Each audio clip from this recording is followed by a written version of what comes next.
Yo. Good morning, everybody. I'm going to be moving for a bit, so I'll try not to shake the camera too much. John Delarose here, author of First Steam and Country, Gravity of the Game, Federalist contributor, the leading Hispanic voice in science fiction, coming at you. We have so much going on this week. It is really unbelievable. I'm shocked. I was kind of reaching a lull point where I was like, okay, not much is coming out and there's not much to talk about. And it doesn't help on my diet I'm on, which has nothing to do with anything, except for what it does is it kind of gives me higher energy during the day. And so I'm knocking stuff out and working harder during the day. And I think as a consequence of the way it's structured, because I'm not really doing carbs or sugar or anything, that my energy burns off. And I kind of crash out a lot earlier. I used to crash out at 11 o'clock. Now I'm crashing out at about 9:30, 10. And what it's doing is it means I can't watch much TV, to kind of end the day and relax or read as much, because just getting too much done during the day. The good news is I'm being very productive. I'm ahead on National Novel Writing Month. That's what I'll start with. Is National Novel Writing Month is part of culture here. I'm grabbing a protein shake out of my car.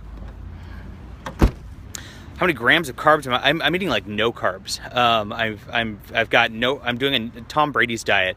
No rice, no potatoes, no. I guess I'm eating some blueberries, some berries and things like that in the middle of the day. But that's about it. Maybe an apple, maybe a banana. So very, very low. And I try not to eat any of that after 3 o'clock too. So I've got no sugar in my system, and I'm sleeping more peacefully. The sleep you get from this is unbelievable by itself. But I've lost about, close to 10 pounds.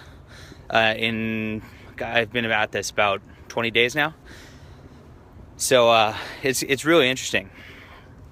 I'm definitely doing that. I've got my protein shake, which has plenty of fat and all that in it too. So it's doing great.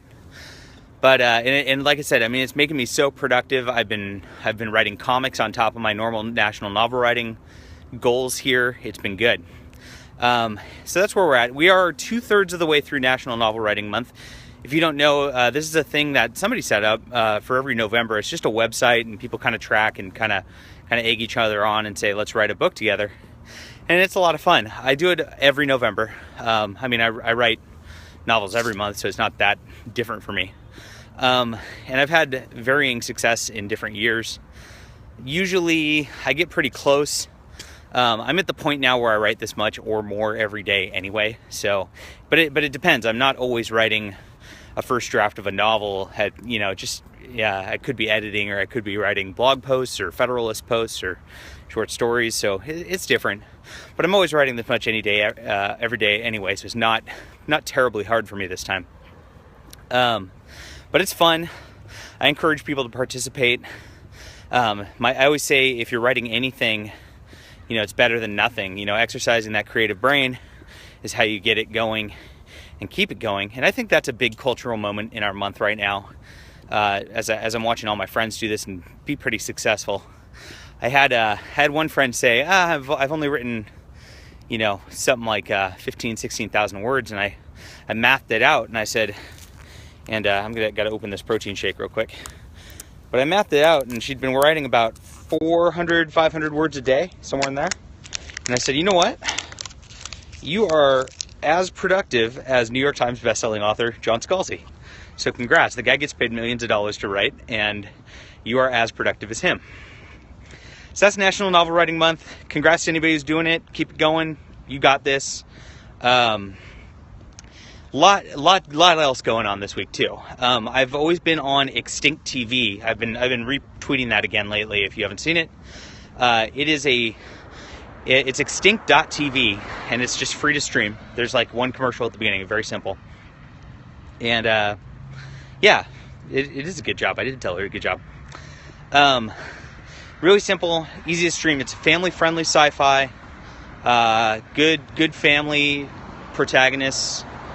Not a ton of violence. I'm totally fine watching it with my 8-year-old, and I'm pretty happy about that. So I'm happy that exists. So I've been watching that. They streamed their last 2 episodes of the season, so there's now 10 episodes out of that. I watched one of them last night. It's pretty good. I'm going to be honest. I think the setup was a lot better than I'm watching the conclusion. They kind of jumped the shark a little bit, episodes 7 and 8. I'm not going to spoil it because I think a lot of people haven't watched it, but it went a little into cheesy action that didn't quite make sense, basically. I like the reveals and the explanations, and I still like the nice family dynamic. But I think they really probably didn't need to dial up the action like that, and I think they tried to do that to be, kind of hip with current culture and the current way TV shows are done. But they didn't need to do that, and it suffered a little. But only a little. It's not I'm not upset with it. I don't think it's bad, but I'm going to be honest with it. Gonna be honest with my viewers here, but I'm loving it. I want to support it just because it is family friendly and it is something that's just nice to watch. It's nice not to watch a TV show that's just completely degenerate. So I was pretty happy. The Federalist, I asked them this morning, I said, hey, can I interview these guys and do an article on it? And they greenlit that. So I'll be writing it up for the Federalist in the next couple weeks here. Let's see. So that's the big thing. That was my last night. I got to watch that. I'm still behind on the Orville. I haven't watched the Orville in 2 weeks. I just haven't had time. And because that's not family friendly. So I got that limited time window. Like I said, I've been crashing out early. So I got the limited time window where the kids aren't up. And I'm definitely not going to watch the Orville with the kids awake. Which is why Extinct's great. So that's all I care about on TV right now. I don't think there's anything else interesting. I've been talking about cable, and I guess the ESPN commentator this morning, kind of basically dared people to cut cable. He was saying that, he was mocking people who were cutting cable as as if they're missing out on life or something like that, which is ironic because the whole point of TV really makes you miss out on life. But so I'm looking at ways to cut cable now because I'm really not watching anything. And since the ESPN guy wants me to cut cable, that seems a good reason to cut cable. So that's it on that front. Now I'm on a bit of a Kickstarter binge again. I go through Kickstarter binges where I just go through and I support stuff. Yeah, that guy is is that what he said? You're a loser if you're not watching it. It was something like that. It was pretty ridiculous. But I've been on a Kickstarter binge. I've been supporting, basically what I've been really wanting to do is support indie comics because I'm really looking to help a crop of indie guys kind of overthrow the comic duopoly of Marvel and DC. And, indie comics are getting way better than they used to. People are really catching on and doing things right, producing pretty good stories. I've told you guys before about, this is not a Kickstarter one, but a writer named Matt Kindt. It's a Kindt, Matt Kindt. And I follow him. He never posts anything political. He just keeps his head down. He writes stories. He does his own art. His wife does his coloring on his indie books. Super cute. I love the husband-wife teams like that. Makes me kind of happy. And I've been reading he's got this 6-volume opus called Mind Management. And it is just a head trip. I mean, hello. If anything, should be made into a TV show or movie, this Mind Management show, it's all about people have different mind control elements. Like some guy has the ability to make the best advertisements, and people will just follow whatever the advertisements are, and then he can leave coded messages in the advertisement that only Mind Management people can understand. There's people who can psychologically kill you because you believe that they're going to kill you, so they can. It's just a head trip, and there's lots of memory wiping and things like that going on, which it's just so good. Just pick up Mind Management, and it doesn't spell management out all the way. It's Mind MGMT. It's by Matt Kindt, and holy crap, I've never. I'm not gonna say I've never been so excited about a comic because I have. He's also, the reason I found him is because this is the guy who's writing the X-O Manowar comic I've been all about. And so I've just been kind of delving into his stuff, and he's just all over like the extreme indie map, and I've yet to read something by him that's bad. So that's what I've been reading on that front. But there's also been a couple Kickstarter comics. Gosh, I'm gonna have to probably even look up one of the names of one. But there's one that just finished. It's by a guy named Brant Fowler. He's been around the indie comics scene for a long time. He's not pro. He's just doing it on the side. He makes comics when he can, which isn't terribly often. It's, 1 or 2 a year, because he's just doing his real job and then doing this on the side. I mean, that guy, I've just kind of watched him for 5-6 years, Brant Fowler, and he's just a hard worker, and I like hard workers, so I like to support hard workers too. So I kickstarted his comic. It was successful on Friday. It closed already. I think you could probably still buy it. I don't remember the name of it. It's on my blog. You know what? I'm gonna go back up to my office and actually show these to you before I get into the Kickstarter stuff, I guess. So that'll be a little smarter.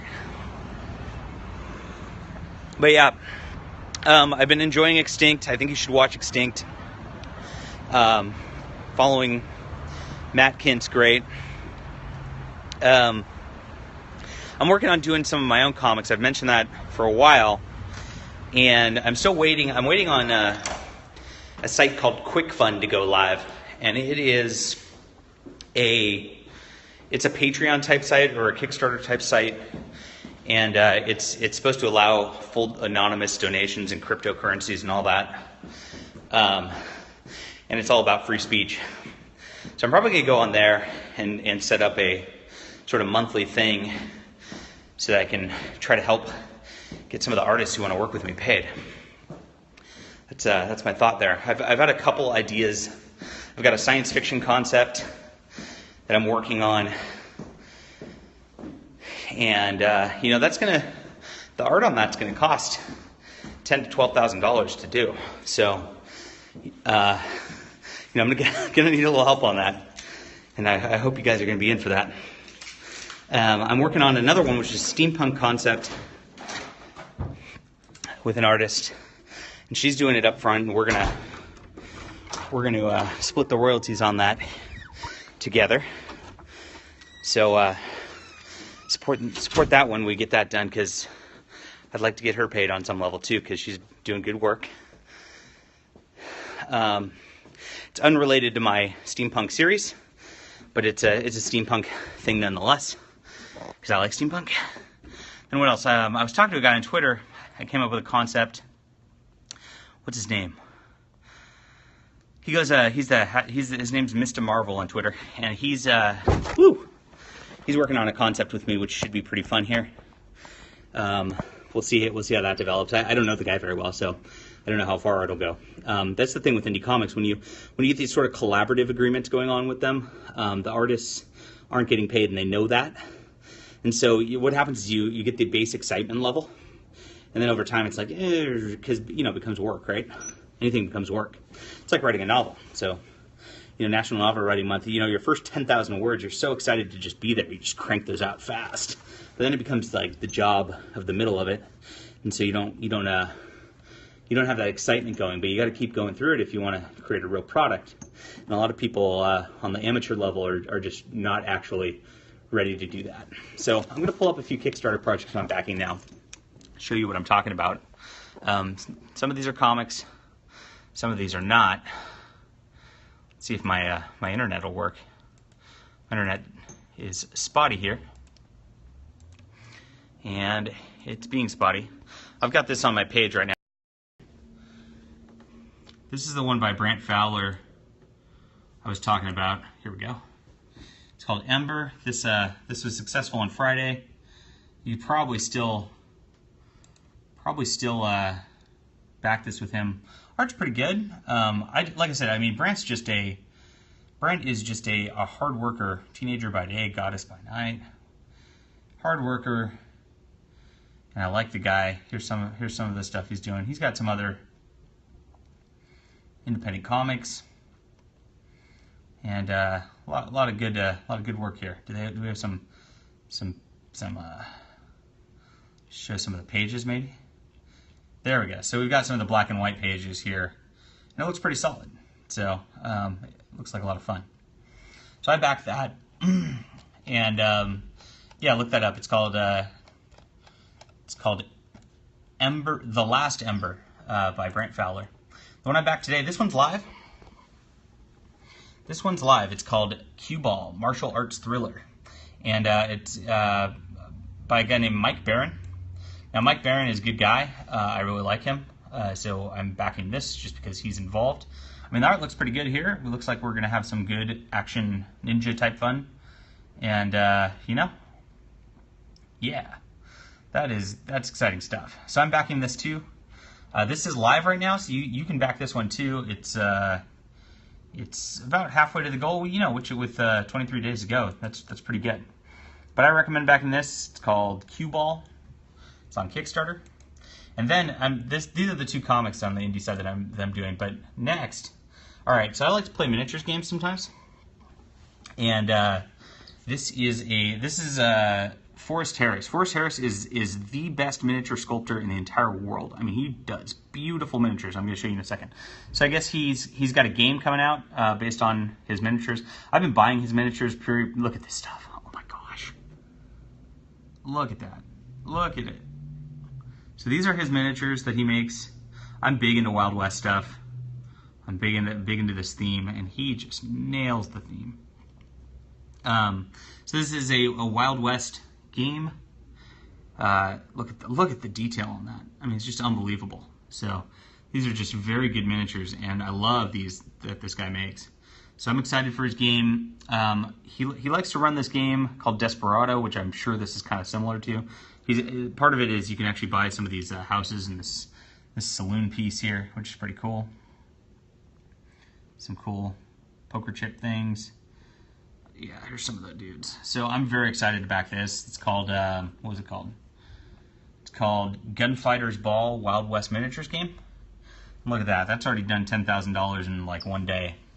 Because this guy's just legit. So I'm backing this. I've got most of his miniatures already, so I'm actually only doing the rulebook and the like exclusive miniature for this. But it's a very cool new little project.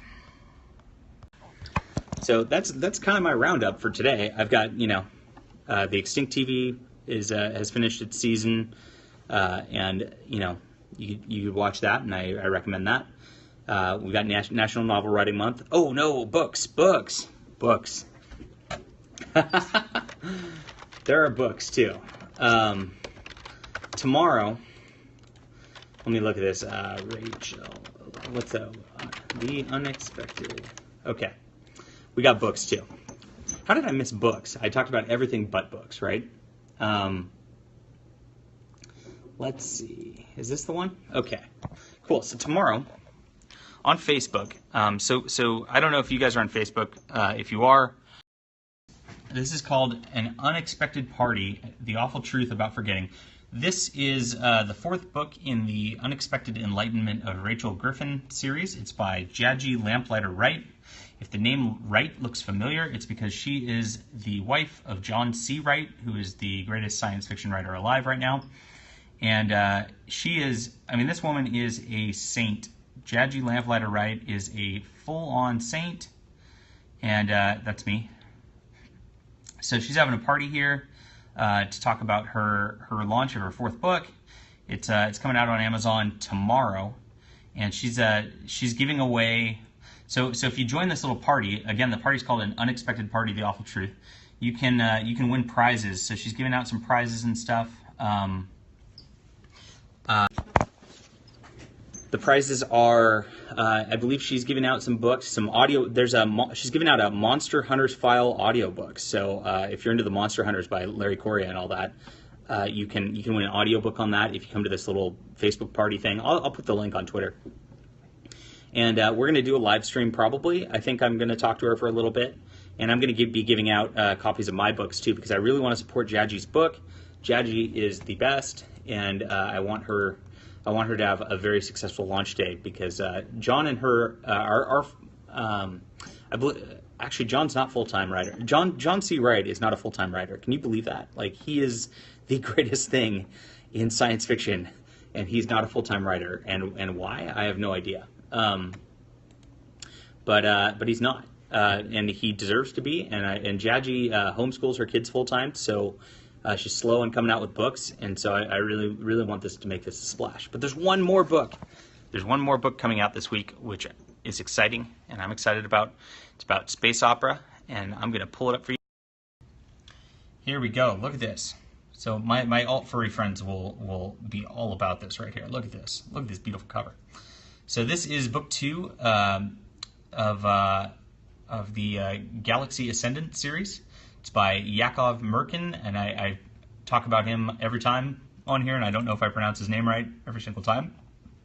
But this is also coming out, I think this week or maybe early next week. So this is another exciting thing. His first book was A Greater Duty. It came out last year, or maybe earlier this year during Space Opera Week.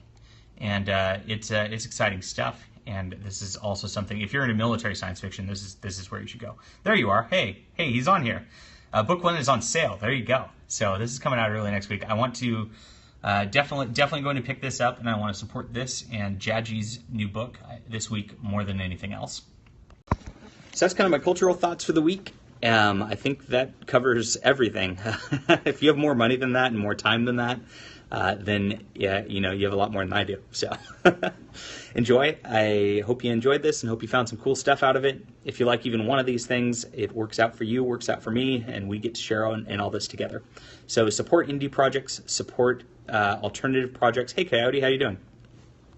And that's my rah-rah message, and good luck on National Novel Writing Month. We're 2/3 through, and we've got 10 days to go. If you're on track at all, even if you're not on track at all, I've seen people write the full 50,000 words in 10 days. It's doable. It's hard, but it's doable. So you can do it. I can do it. We all can do it. Thanks for tuning in. I'll talk to you guys soon.